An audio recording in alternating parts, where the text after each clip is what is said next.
The thing about anger at work is, as far as I can tell from history and from my own history, is that anger, expressing angry, has always been a privilege and not an entitlement. And so people at the top of the pyramid, the top of whatever the pyramid is, usually have the right to be as angry as they want. And people who are in a different position on the scale are not supposed to express that anger. So if my boss gets angry with me, I had a boss who was angry with me all the time. The assumption was that I would just shut up, right? I would just take it. I didn't handle it in a way that I would consider healthy today.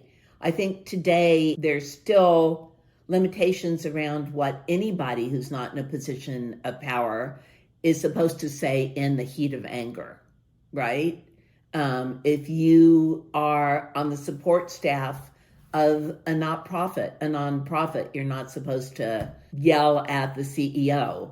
If you are in a big room of people who don't look like you and you suddenly go up in flames on something, that's not so great. So the difference is, I think women are more able to express anger than they were when I was in the corporate world. And the skill of how you express anger is more important for women now than it was when I was in the corporate world, because then the only choice was to just swallow it and to have our anger simmer inside of us and hurt ourselves with our anger. Now we get to say it. And because we have the right to say more than we used to, there's a need for more education around how do you get angry. It's kind of the same thing in relationships, I believe. In any kind of romantic relationship, in my opinion, people reach toxic levels. It is not okay to hit somebody else. I know guys who've been beat up by their girlfriends. It's not okay to scream at someone else. It's not okay to demean them. I was reading something the other day that said, giving someone the cold shoulder, which I have done, it was a form of anger that was socially approved for women, just, isolating them and cutting them out, is abusive. So any kind of abuse as a result of anger, I think that's why it's not cool anymore to spank your kids. You're not supposed to hit your kids, your animals. No one should be taking action when they're angry, especially against someone who's less powerful than they are. The truth is, we've all done that, and we all do that. And the life lesson for all of us, especially for those of us who are going to be parents, especially those of us who know we're going to be stressed because we're going to be in some kind of relationship, we're going to have kids, we're going to be working, we may have shorter tempers. The lesson is really about feeling the feeling, being able to say, oof, I feel really angry right now. And then being able to take a breath and decide, what do I want to do about it? I wrote my first book. My first book was written in the white heat of anger that I sustained for a long time.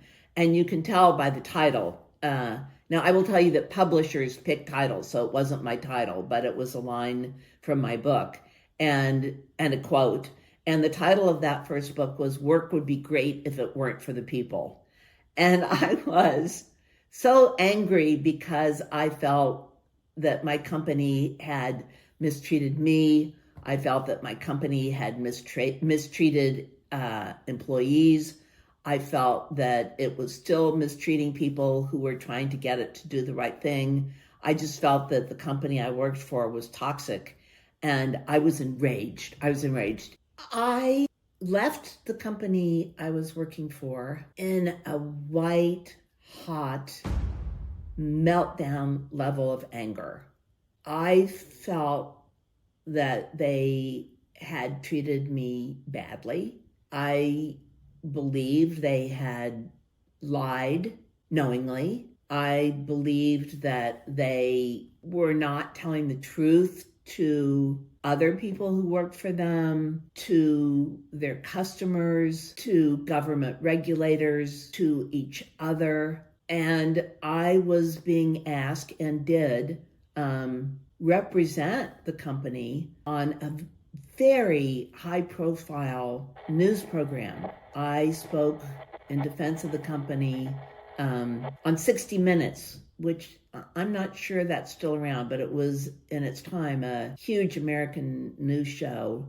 And I was interviewed by a really tough, legendary journalist named Mike Wallace. And they asked me to do it because I was a woman and they were using me because I would be more sympathetic. They asked me because they weren't brave enough to do it. And they asked me because they knew that I couldn't say no, right? It was like I had to do it. And I remember being there under the lights with this journalist, with Mike Wallace, grilling me on some of the facts of the case, walking a very tight line between representing the company's interest and being honest to my own deep desire to be a high integrity person. And what I felt was weighing on me was a livelihood. I think that was just my ego. But at the time, I felt that the livelihood of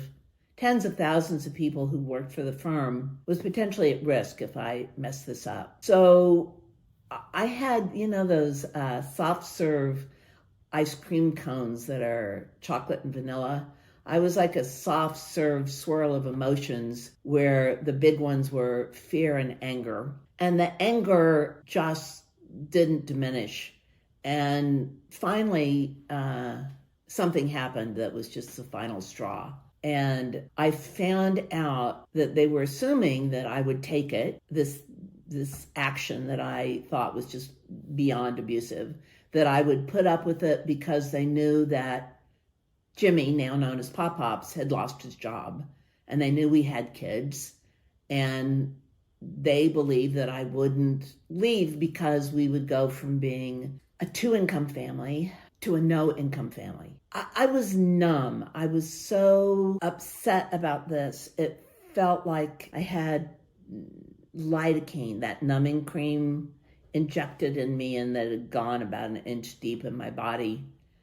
And I went home and told Pop Pops that I was going to quit the next day because I was too angry. I couldn't figure out what to do. And he was like, yeah, okay. And so I did. And I think that my generation of women believed, and the generations before me, and generations of people who have had less power in whatever system they're in for whatever reason, because they have more melanin or because they have romantic inclinations towards one person or another, or because of their politics or their religious belief, for whatever reason, they perceive themselves, usually with some justification, to be an out group. And in feeling powerless, it's really hard to know what to do with that anger. And so we swallow it. We swallow it literally. And, I don't know. I'm not a doctor. There's studies on all sides. I'm just telling you what I believe. And you can tell me that I'm blaming the victim or whatever you believe. And that's totally cool with me.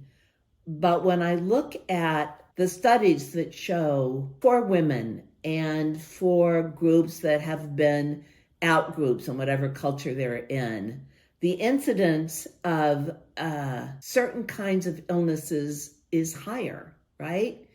We have higher incidence of stress-related illnesses. Does that mean it's all in our head?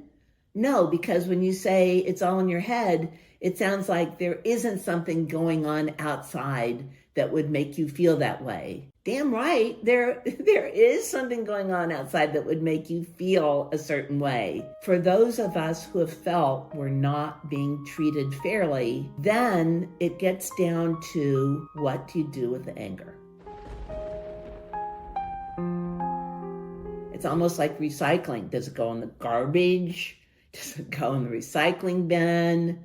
How do you process that? Do you put it down the sink in the incinerator? You know what I'm saying? Like it's always the challenge of what do you do with the anger?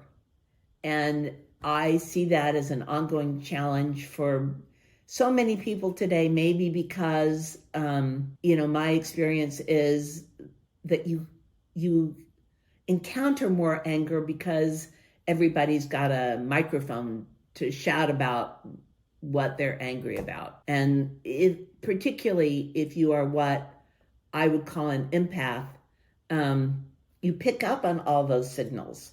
And then if you're like me, then you think it's got something to do with you, right? Oh, someone else is angry. I must have done something wrong. And so then you eat that anger, and then that anger eats you.